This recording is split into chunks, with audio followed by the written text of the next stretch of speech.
دانیہ قرآن academy.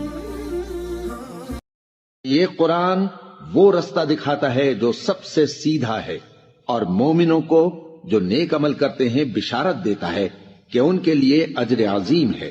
نحمده ونصلي على رسوله الكريم، اما بعد فاعوذ بالله من الشیطان الرجیم، بسم اللہ الرحمن الرحیم۔ السلام علیکم ورحمۃ اللہ وبرکاتہ۔ امید ہے آپ سب خیریت سے ہوں گے، انشاءاللہ جہاں ہوں گے ایمان اور صحت کی نعمت سے مالا مال ہوں گے۔ ہاں جی، تو آغاز کرتے ہیں ہم اپنے آج کے سبق کا دعاؤں کے ساتھ، تو چلیے شروع کرتے ہیں۔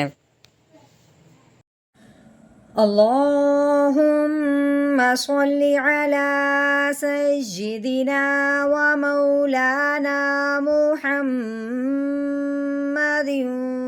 وعلی آل سیدنا وعلی آل سیدنا و مولانا محمد وبارک وسلم۔ رب اشرح لی صدری ویسر لی امری واحلل عقدۃ من لسانی یفقہوا قولی۔ رب زدنا علما رب زدنا علما رب زدنا علما۔ اعوذ باللہ من الشیطان الرجیم، بسم اللہ الرحمن الرحیم۔ وَجَعَلْنَا النَّهَارَ مَعَاشًا۔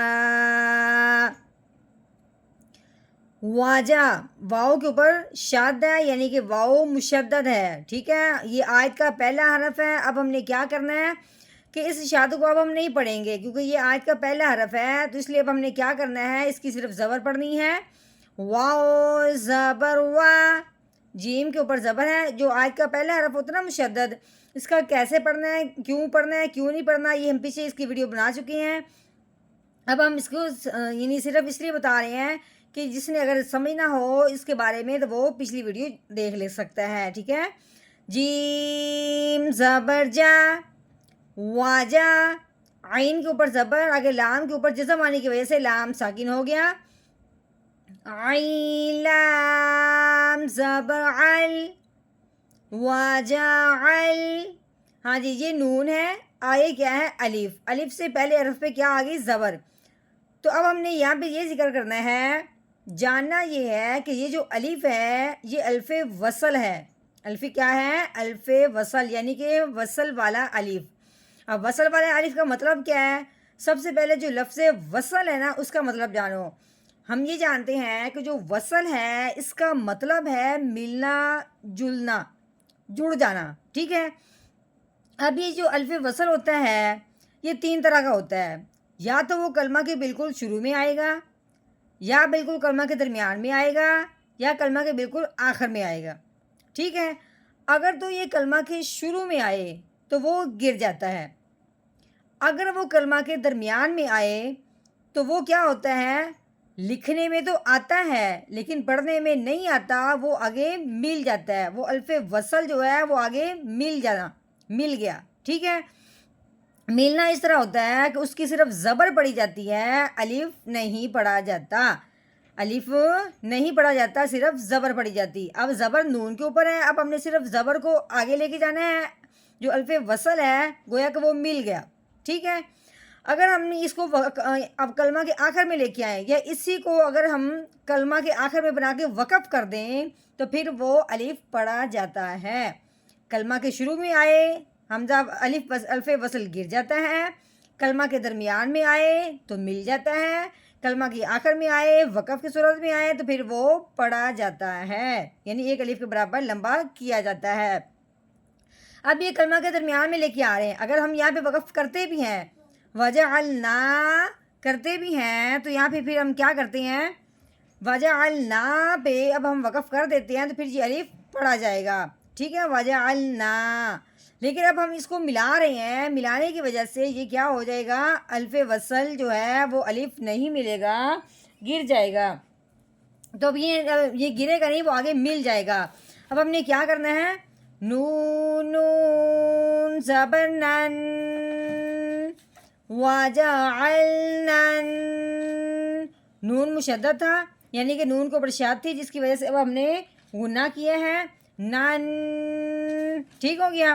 اب نون کے اوپر زبر ہے، نون زبر نا وجعلنا، ہاں کے اوپر زبر ہے، آگے کیا ہے، الف. الف سے پہلے حرف پہ جب زبر آ جائے تو اسے ایک الف کے برابر لمبا کیا جاتا ہے. تو کیسے پڑھیں گے، ہا الف زبر ہا وجعلنا ہا، رو کے اوپر زبر ہے، رو زبر رو وجعلنا رو.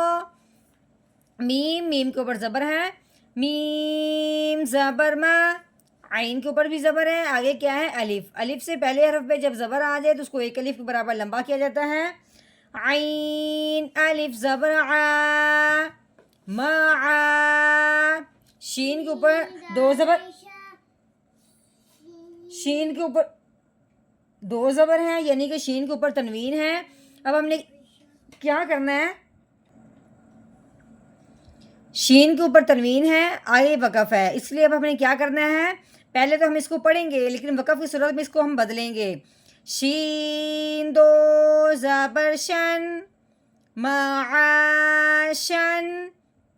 اب یہاں پہ کیا ہے، وقف. وقف کی صورت میں اب ہم نے تنوین میں سے ایک زبر گرا دینی ہے، پیچھے رہ جائے گی ایک زبر.